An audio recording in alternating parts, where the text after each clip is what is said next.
Best of r/malicious compliance episode 103. Subscribe for Reddit videos daily. This isn't big or crazy, but it helps me sleep better at night. This was a while ago, maybe 3 months ago. I'm a janitor in a business office building working as a contractor for a janitorial company, so I don't work directly for this office business. Whenever they have something to say about my work, it has to go to my contractor, Cool Guy BTW. You see, I hate this company with a passion, but it's the only place I can work for at the moment in the evening while I go to college in the day. They would try to save money by basically pointing out little things that the janitors did, like coffee stains in the carpet, long wavy markings on the walls, and a few other obscure things I can't remember, as an excuse to get us to deep clean the carpet for free or paint the walls for free. They never got away with it, but my contractor started getting complaints about throwing away cardboard boxes that the individual offices were still using / going to use. They basically made a hissy fit about how me and the other contractors in the neighboring office building, both buildings are owned by the same company, were mistaking boxes placed on or next to the garbage can as garbage.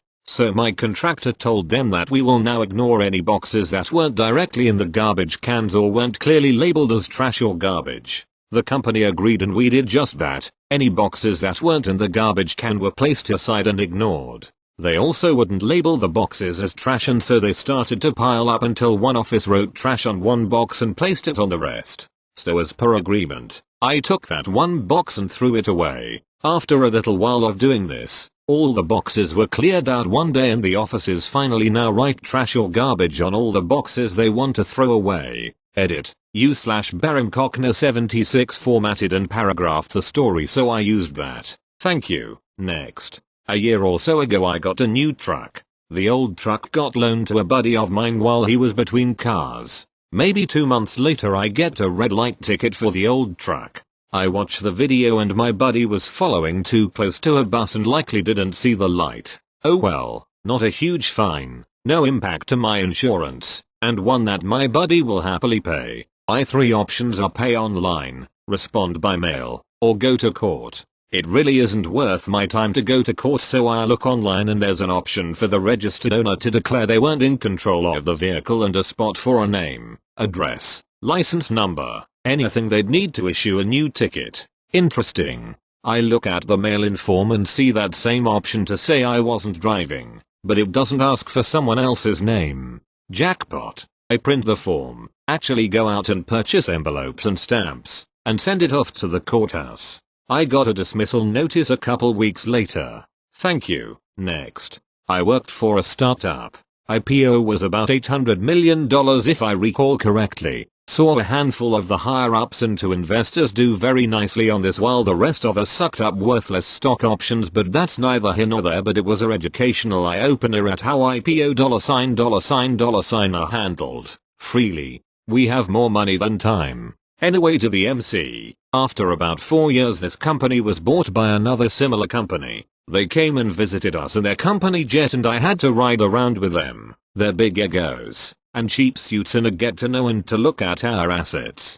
I had written a nice front-end website in .NET with back-end Oracle database that hourly pulled large amounts of data from another large vendor tool database. It also contained another database and front-end for another group in the company that also handled complicated and detailed data. It was a labor of love really, as I was in HQ and enjoyed over time creating this nice and useful tool. Before I wrote all this we had gotten a quote from Oracle to do it and they wanted $5K per day for consulting fees. Good work if you can get it. Here comes new co and they wanted me to show them everything I did and so on. They had 2 hacker types who could hardly give me the time of day but were great at demanding me to drop everything and give them stuff. I gave them every bit of the code, C, SQL, and HTML plus the database setup. I answered all their questions, but they assured me they did this stuff all the time whenever I tried to be helpful. After a couple of months the lead henchman of the first group of the new co-jet passengers called me to a store location and lets me go.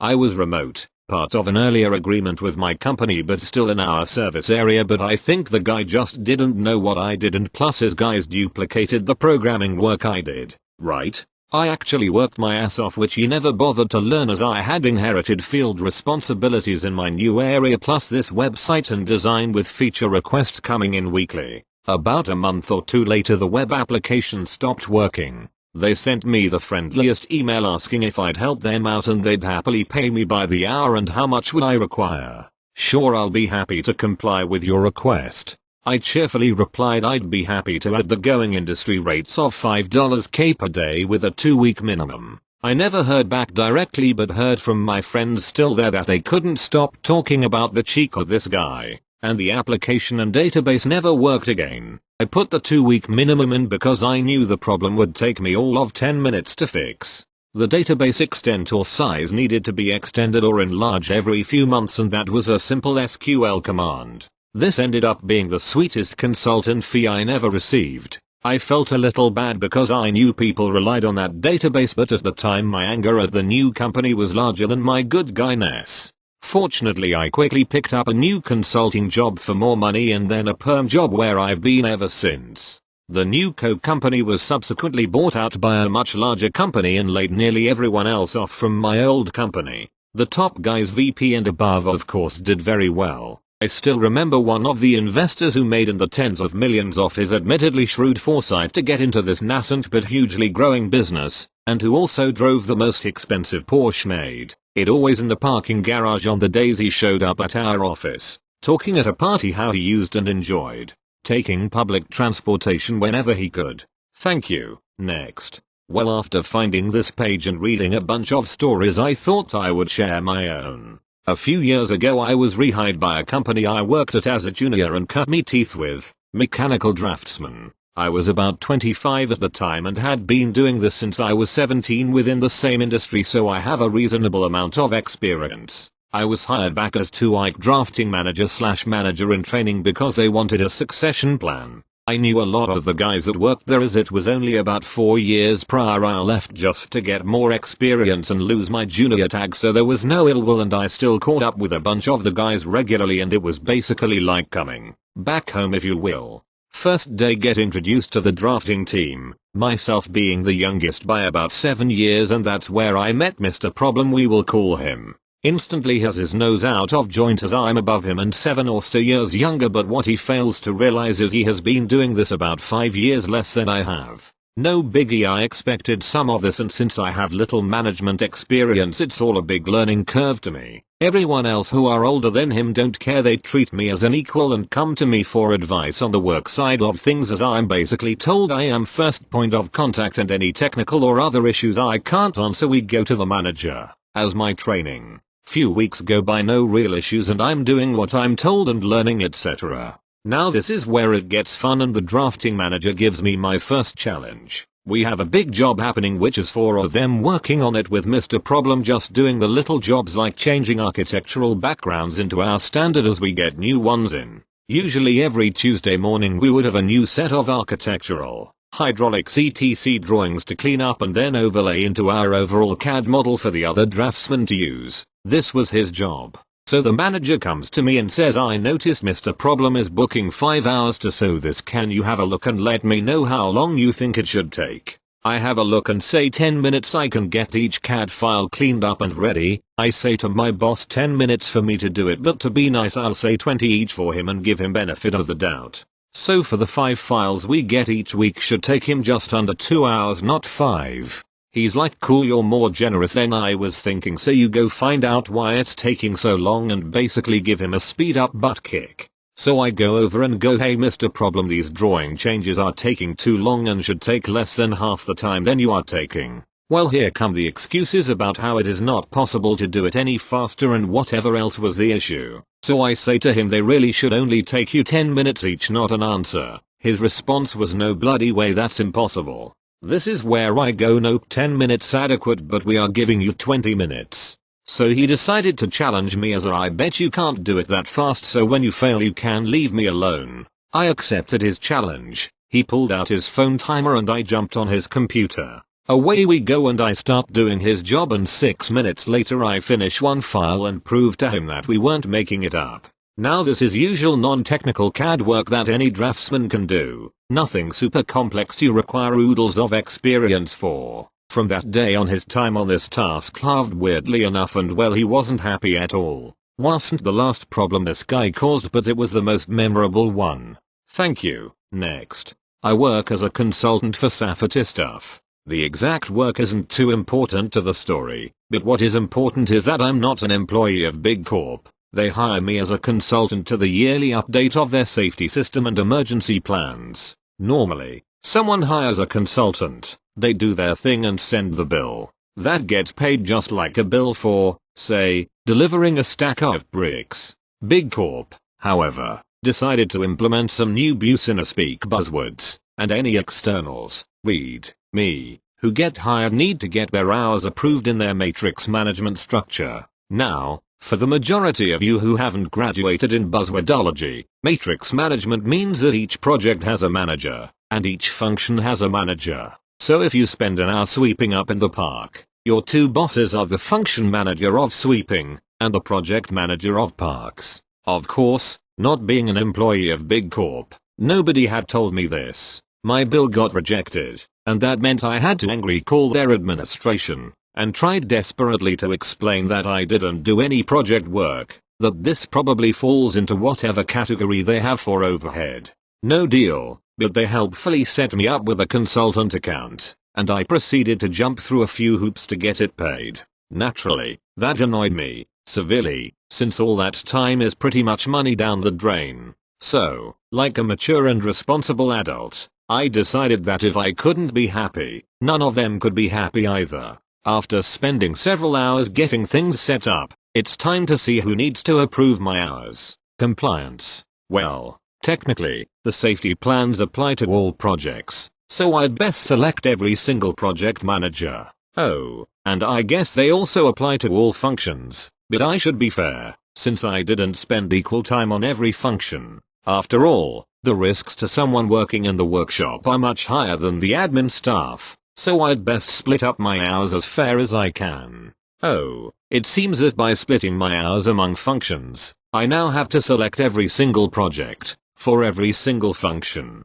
I'd best email their admin again to confirm if I should really enter a bill that needs to be approved 108 separate times. I quickly receive the reply. All billable hours must be approved by all relevant management pairs. So, I submit 108 separate approvals, for 2 hours of actual billable work, with the email quoted in the description of each request. Thankfully, I only had to autofill the form 9 times. Result. Approximately 45 seconds after hitting submit, I get a call from Big Corp admin, asking what the hell I'm doing. I reply that I simply did as they told me, and that I did select every relevant function and project. Was there a better method? And if so, why didn't they tell me when I asked for it? It's been 8 weeks now, and my approval is in the system showing 35 approvals, 57 pending and 16 denied. I've just mailed my pay me now or there will be extra costs letter, and the auto reminder in their own system has just spammed 73 pairs of people again.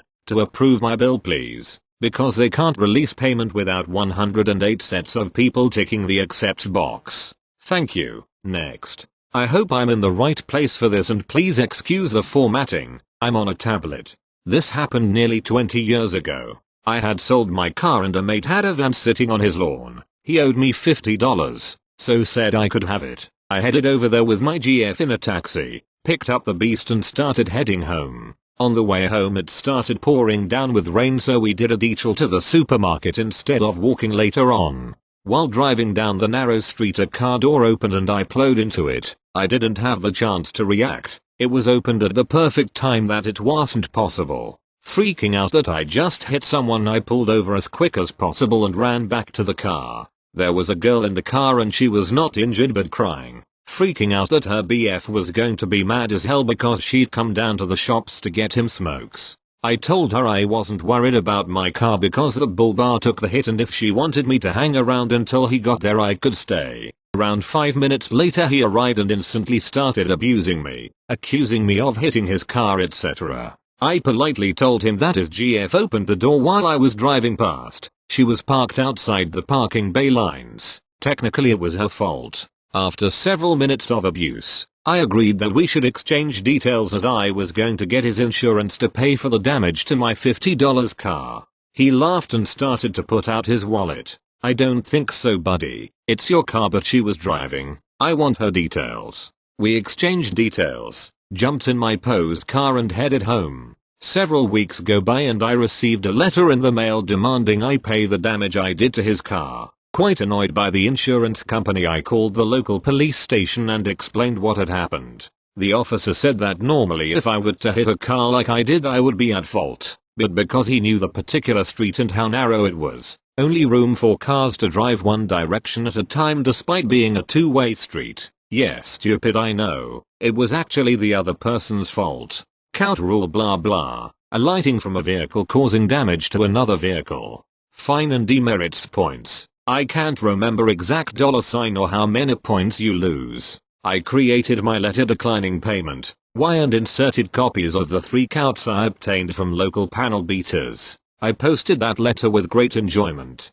Several weeks later I received another letter from the insurance company stating that their client had agreed that both parties should bear their own cost and pay for their own damage. Thinking back to how much of an ashat the BF had been, I called the insurance company. I eventually got onto a supervisor and explained the situation. If the police had attended, she would have received a fine, etc. The supervisor went silent for a few seconds and said she? Yes, she, the driver, not the owner, the person who was driving, the person whose license details I have. It turned out he had made the claim and said he was driving, not her. The conversation didn't go for much longer, but the supervisor did say that they would be passing the case to their fraud department. Several weeks later I received a check for the damage to my $50 car. I can't remember the exact amount, but it was around $1,500 to $1,600. TL. Doctor, someone opened their car door in a narrow street. I hit it. The dickhead BF blamed me, so I called his bluff and ended up with a nice big payment worth way more than the car. Edit. This got a lot busier than I expected. This happened in Australia. Each state laws are different. In the state I am in, it is not compulsory to have insurance. Silly, but not a law like it is in other states. If you do have insurance, it covers your car and not a friend's car. Hire car etc. to my knowledge, not something want to explore the finer details of, after the fact. Without looking it up, insurance you have covers yourself, your car and any author-nominated people. I don't know what the insurance policies are regarding driving other people's cars, or others driving your car, because it's not something I do or allow. I do know that if someone below a certain age drives my car and has an accident, it will cost more for the excess. I know I have to tell my insurance provider what modifications I have made to my car, and if I don't, it could void my policy. Edit 2. I really need to clean out my filing cabinet. I found the paperwork from the insurance company. It happened on the 25th of February 2002, so 18 years ago, and the amount I received was $1,754 to be exact. It actually took a little longer than I remembered to get to the payment. I'd also forgotten that I had sent them a follow-up letter after my call just to get everything in writing, and that letter was in June, so it must have been just after that I got the check. My memory must be a little worse than what I thought, or I just forgot the boring parts. In regard to the rule regarding open doors, I'm going by what he said, or at least my memory of it. I'm not a lawyer or police officer, so I don't know the intricacies of it. I simply know by common sense, don't open your doors and hit shit. Looking at the law that someone found, yes, you're at fault if you open your door, but I would imagine that it wouldn't be black and white and there would be a little bit of grey there. Thank you. Next. My 3-year-old threw a fit because I wouldn't let him paint with a marker. I told him several times to go get a brush. So he walks off and comes back with all of the brushes. Well played, kid. Delete if it's not okay to post this here, but it did strike me as malicious compliance.